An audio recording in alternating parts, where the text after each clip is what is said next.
अक्सर घर की साफ़ सफाई एक डिफ़िकल्ट और टाइम कंज्यूमिंग टास्क लगता है, स्पेशली उन एरियाज़ की क्लीनिंग जो शायद हम साल में 2 या 3 बार ही करते हों। चीज़ें इसलिए गंदी नहीं होती क्योंकि उनकी रेगुलर क्लीनिंग नहीं हो पाती। मेन रीज़न होता है स्टोरेज। सामान अगर ठीक तरीके से स्टोर किया जाए तो आप साल में एक बार भी उस एरिया या सामान को क्लीन करेंगे ना, तो भी आपको बहुत ज़्यादा एफर्ट नहीं लगाना पड़ेगा। Hi everyone and welcome back. आज के वीडियो में कोई क्लीनिंग टिप्स नहीं दूंगी आपको, लेकिन अपनी चीज़ों को मैं कैसे स्टोर करके रखती हूँ और फिर कितना आसान हो जाता है मेरे लिए घर की साफ़ सफाई करना, आज आपसे शेयर करूँगी। हो सकता है मेरी कुछ हैबिट्स आपके भी काम आ जाए। So let's quickly get into the video.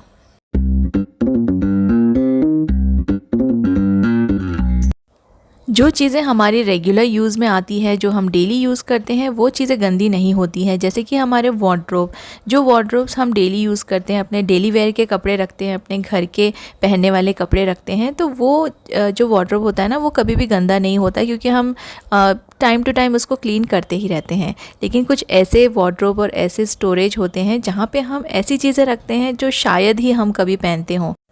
जैसे हमारी हैवी साड़ीज़ और जो हमारे जो हैवी ड्रेसेस रहते हैं, पार्टी वेयर रहते हैं। और ये जो अनियन कलर की जो ये साड़ी है ना, ये है मेरी शादी की रिसेप्शन की साड़ी। तो ये सारे जो कपड़े होते हैं, हैवी कपड़े, इनको हम बार बार ड्राई क्लीनिंग के लिए भी नहीं दे सकते हैं और मोस्टली हम इन्हें बहुत ही कम पहनते हैं। बहुत ही कम ओकेशंस ऐसे आते हैं जहाँ पे इस तरह की साड़ियाँ हम पहन के जाएं, और आजकल तो कोई भी इतनी हैवी साड़ीज़ नहीं पहनता है।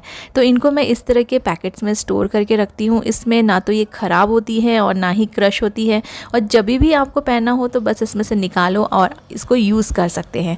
तो ये बहुत ही अच्छा ऑप्शन है हैवी साड़ियों को और हैवी ड्रेसेस को स्टोर करके रखने का। और जितना पॉसिबल होता है ना, मैं इन साड़ियों को, जो हैवी साड़ी रहती है ना, उनको मैं अलग अलग सेपरेटली स्टोर करती हूँ। इस तरह के बैग्स आपको ईजिली मिल जाएंगे। ये मेरा वेडिंग गाउन है और ये पूरा वाइट है क्योंकि हम लोग जो क्रिश्चियन वेडिंग होती है उसमें हम लोग पूरा वाइट गाउन पहनते हैं।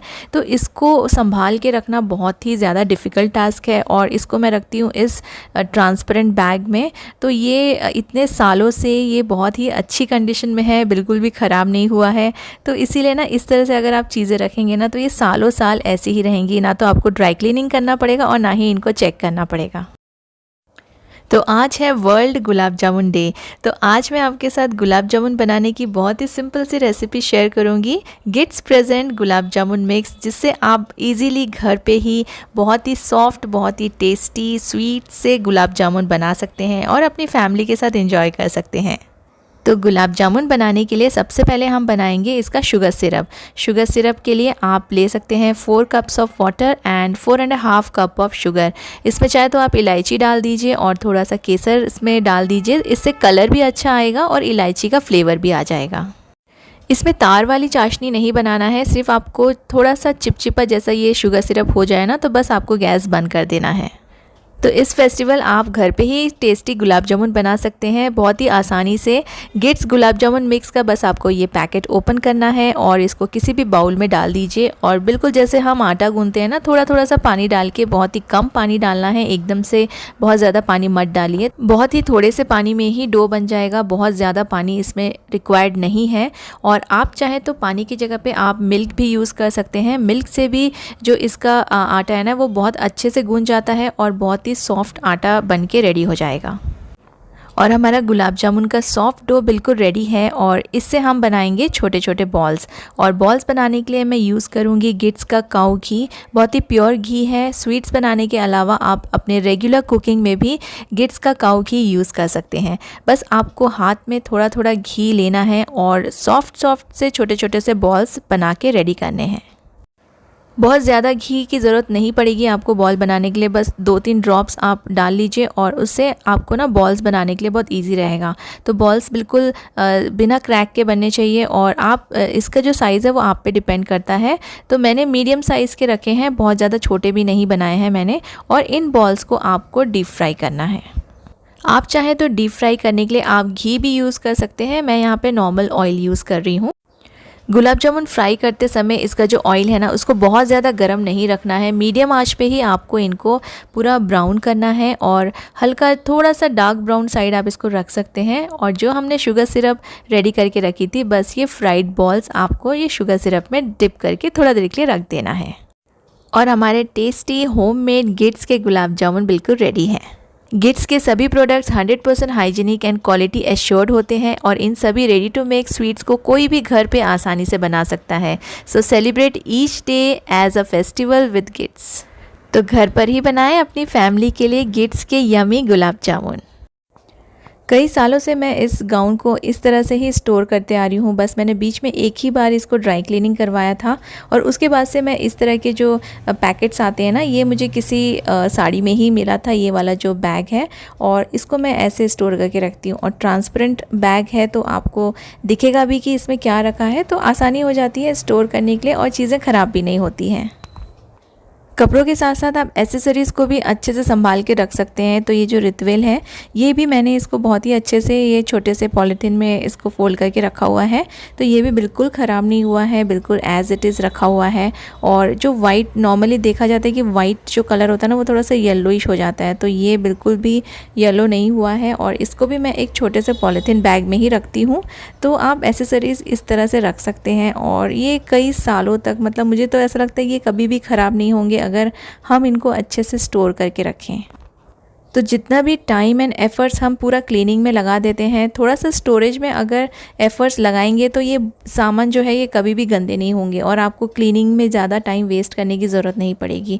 तो कुछ चीज़ें जो कि जो हैवी ब्लाउजेज़ रहते हैं, जो आप रेगुलरली नहीं पहनते हैं, उनको भी आप इस तरह के बैग्स में रख सकते हैं। और कुछ हैट्स हैं जो ओकेजनली कभी कभी काम आते हैं, तो वो भी मैंने ऐसे वाले बैग्स में उनको अच्छे से वॉश करके और इस तरह से स्टोर करके रखा हुआ है। तो ये जो मेरी मेटल की अलमारी है, इसमें मैं ऐसी चीज़ें रखती हूँ जो हम रेगुलरली नहीं पहनते हैं, रेगुलरली हम ये चीज़ें यूज़ नहीं करते हैं, तो ये अच्छे से सेपरेटली यहाँ पे स्टोर करके रख सकते हैं। और मैंने हर एक सामान के लिए डिफरेंट सेपरेट बैग्स यूज़ किए हैं। जो स्टोरेज बैग्स आते हैं ना, उनमें मैंने हर एक सामान को अच्छे से सेग्रीगेट करके रखा हुआ है और लेबल्स भी लगा दिए हैं। जो ट्रांसपेरेंट नहीं है उनमें अगर लेबल लगे रहेंगे तो आपको पता रहेगा कि इसके अंदर में क्या रखा हुआ है, तो आसानी होती है, कोई भी चीज़ फिर ढूंढने में टाइम वेस्ट नहीं होता है। और ऐसे सक्शन बैग्स भी बहुत ही यूज़फुल हैं। जो मैंने अभी आपको जस्ट दिखाया, उसमें मैंने कम से कम 4 से 5 सेट ऑफ क्लोथ्स रखे हुए हैं और अगर आप बिना उसके सक्शन बैग के रखेंगे तो वो बहुत ज़्यादा स्पेस ले लेते हैं। तो ऐसे बैग्स आप यूज़ कर सकते हैं और बहुत सारे कपड़े आप बहुत ही कम जगह में स्टोर करके रख सकते हैं। तो ये अलमारी के बेस में भी हर शेल्फ में मैंने ये एडिसिव जो पेपर आते हैं ना, एडिसिव शीट्स, ये लगा दी है। इससे क्लीनिंग भी ईजी हो जाती है और ये दिखने में भी थोड़ा अच्छा दिखता है। मेटल के जो अलमारीज़ होते हैं ना, ये दूसरे वार्डरोब के कंपैरिजन में काफ़ी ड्यूरेबल मुझे लगती है, क्योंकि ये काफ़ी टाइम तक चलती है और मेंटेनेंस लेस रहती है। ये जो वुडन वार्डरोब आप देख रहे हैं, इसमें काफ़ी गैप रह जाता है और इसमें डस्ट भी चला जाता है। तो मैंने यहाँ पर भी स्टोरेज बैग्स यूज़ किए हैं और जैकेट्स के लिए मैंने जो कोट कवर आते हैं ना, वो यूज़ किए हैं, सो डैट ये कपड़े बिल्कुल भी गंदे ना हो। और बस मैं जो ये वार्डरोब है ना, इसको इन बिटवीन डस्टिंग करती रहती हूँ, तो यहाँ पर क्लीनिंग भी आसानी हो जाती है और अंदर रखा हुआ सामान जो है वो भी गंदा नहीं होता है। लगेज बैग्स एंड सूटकेस जितने भी हमारे पास होते हैं, ये भी हम ओकेशनली साल में 2 या 3 बार ही यूज़ करते हैं और बाकी टाइम ये ऊपर रखे रखे काफ़ी डस्टी हो जाते हैं। तो या तो अगर आपके पास कोई बड़ा सा पॉलीथीन बैग हो तो आप उससे इसको कवर करके रख सकते हैं, सो डैट ये अंदर से बिल्कुल भी ख़राब ना, और ऊपर से रेगुलर डस्टिंग जब भी हम करते हैं तो इसका जो प्लास्टिक है ऊपर से क्लीन कर सकते हैं। मैं यहाँ पर प्लास्टिक यूज़ नहीं करूँगी, मैं यहाँ पर यूज़ करूँगी अपना एक पुराना कुर्ता जो कि थोड़ा सा फट गया है, तो उससे ये आसानी से ये पूरा सूटकेस कवर हो जाएगा। मेरे जो सूटकेस है ना, वो साइज़ में थोड़े से बड़े हैं, इसलिए मैं जो लॉन्ग कुर्तेस होते हैं पुराने वाले, वो मैं यूज़ कर रही हूँ इसको कवर करने के लिए। अगर सूटकेस छोटे हैं तो आप टी शर्ट्स भी, जो ओल्ड टी शर्ट्स होते हैं ना, उनको भी आप यूज़ कर सकते हैं, इस तरह से कवर कर सकते हैं अपने किसी भी सूटकेस को। तो साइज़ के हिसाब से आप टी शर्ट या फिर कुर्ता कुछ भी चूज़ कर लीजिए और इस तरह से आप अपने सूटकेस को और जो लगेज बैग्स हैं उनको भी आप ऐसे कवर करके रखेंगे तो ये कभी भी ख़राब नहीं होंगे, अंदर से ये बिल्कुल नए और बिल्कुल डस्ट फ्री रहेंगे। बस आप बीच बीच में ये जो कपड़ा आप यूज़ कर रहे हैं, जो भी टी शर्ट्स या कुर्ता, इसको निकाल के आप वॉश कर सकते हैं या फिर डस्टिंग भी कर सकते हैं। डस्ट से बचे रहने के साथ साथ ये अच्छा भी दिखेगा। आप इसे किसी भी कॉर्नर में रख देंगे तो ये बहुत ही सुंदर सा लुक देगा और किसी को पता भी नहीं चलेगा कि इसके अंदर आपने सूटकेस रखा हुआ है।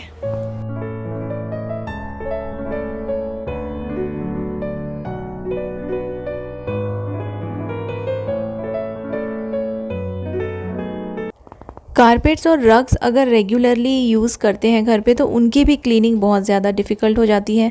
उनको या तो आपको रेगुलरली वैक्यूम करना पड़ेगा या फिर आपको बीच बीच में उनको पूरा अच्छे से सोप से उनको वॉश करना पड़ेगा।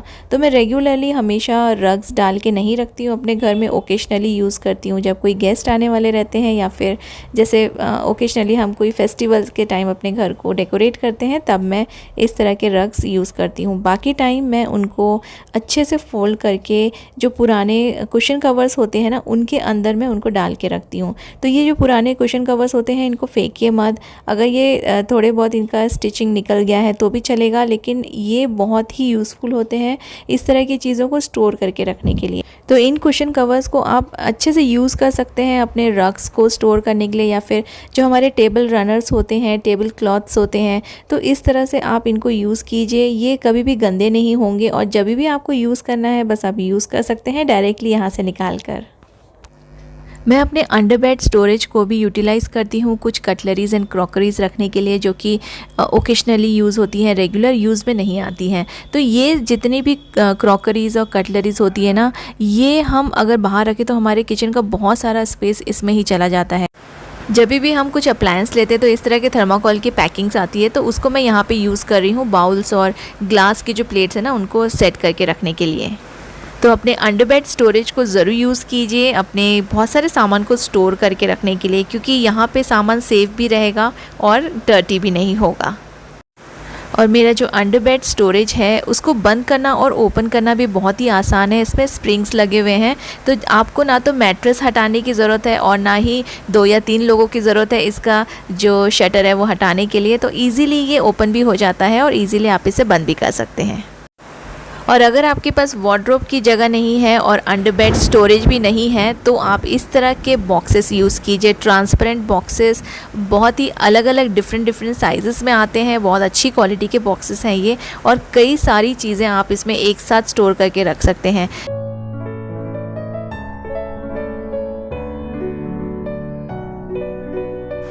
बाकी सभी ओकेशनली यूज़ होने वाले सामान के साथ साथ हम ग्रोसरी भी कई बार एक्स्ट्रा परचेज़ करके रखते हैं, और जब भी कभी इमरजेंसी हो जाए उसके लिए हम कुछ चीज़ें एक्स्ट्रा रखते ही हैं। तो इनको भी आप किस तरह से स्टोर करके रखें कि ये बाहर से क्लटर ना दिखे और ये सारी चीज़ें डस्टी भी ना हो और गंदी भी ना हो। तो मैं इस तरह के बड़े बॉक्सेस यूज़ करती हूँ, प्लास्टिक कंटेनर्स आते हैं ऐसे, तो आप इनको ले सकते हैं और इसमें आप जो भी एक्स्ट्रा ग्रोसरी का सामान है ना वो सभी एक साथ डाल के आप यूज़ कर सकते हैं। और आप चाहे तो इसमें आप ऊपर से लेबल भी लगा सकते हैं कि क्या क्या आपने इसमें रखा हुआ है, तो आपको बार बार पूरा सामान निकालने की ज़रूरत नहीं पड़ेगी और आपको पता रहेगा कि इस बॉक्स के अंदर पर्टिकुलरली क्या क्या सामान आपने रखा हुआ है।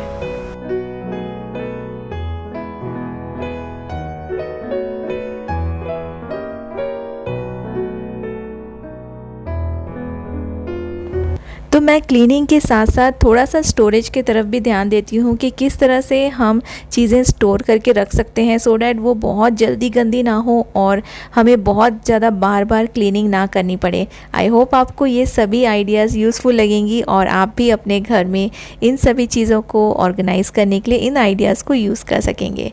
Thank you so much for watching.